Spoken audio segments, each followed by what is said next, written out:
আগামী 2028 সালের ইলেকশনে বিজেপি সংখ্যাগরিষ্ঠতা পেল না।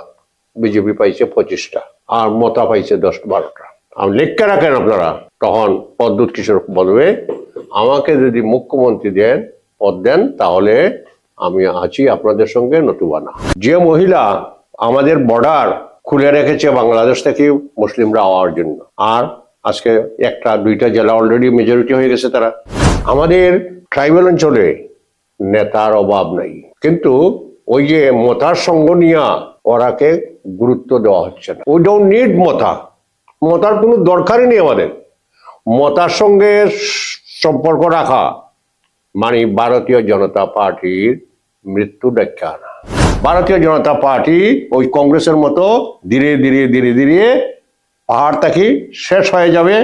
এই 20টা আসনে তাদের কোনো অস্তিত্ব থাকবে না, আর তারা কোনোদিন একা সরকার গঠন করতে পারবে না। মহারাজা আমি তো কোনোদিন বলবো না, কিন্তু মহারাজা নাই যে আমার দেশে আমার রাজ্যে, আমি তাকে কেন মহারাজ বলবো? তার পরিবারের লোক তাকে বলতে চায়, এটা আমাদের কিছু যায় আসে না, আমরা এতে কোনো আপত্তিও করবো না।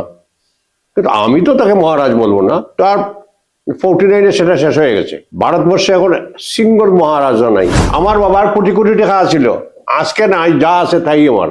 আমি সেই কোটি টাকার স্বপ্ন দেখে আমার লাভ আছে? তো তার এই স্বপ্ন দেখে তো লাভ নাই। ইউ আর নট মহারাজা, তুমি সিম্পলি পদ্মুৎ কিশোর দেববর্মা।